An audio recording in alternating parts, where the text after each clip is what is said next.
Bonjour, top 3 des lieux paranormaux les plus hantés en France. C'est maintenant. Premièrement, la maison de Villeneuve-d'Ascq dans le Nord. Construite en 1939, cette maison, située à la frontière entre Villeneuve-d'Ascq et M, aurait fait fuir toutes les familles qui ont tenté d'y habiter en moins d'un an. Tous racontent avoir entendu des bruits de pas et des cris d'enfants à travers la nuit.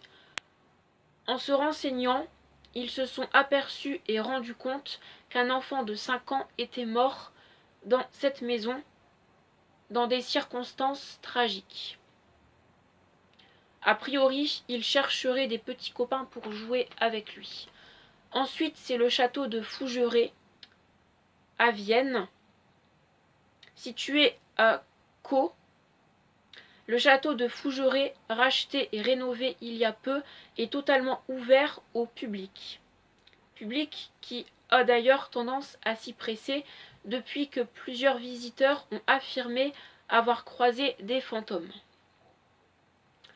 Pour les propriétaires, il n'y a aucun doute sur le fait que leur demeure est hantée.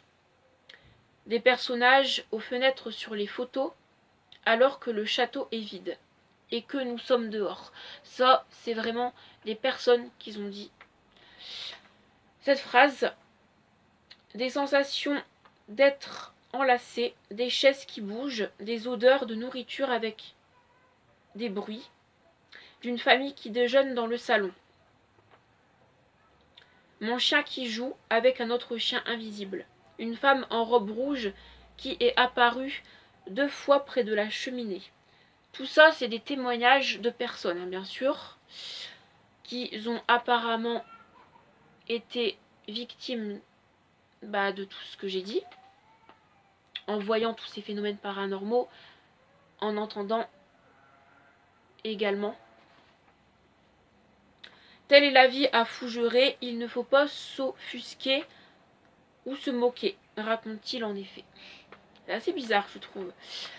Et ensuite, pour terminer, c'est la grotte de Beaumont-Ségureau, dans le Vaucluse.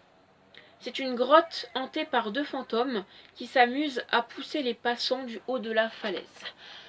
Merci à vous tous, et puis moi je vous retrouve à tout à l'heure pour une nouvelle vidéo. Allez, je vous dis bye.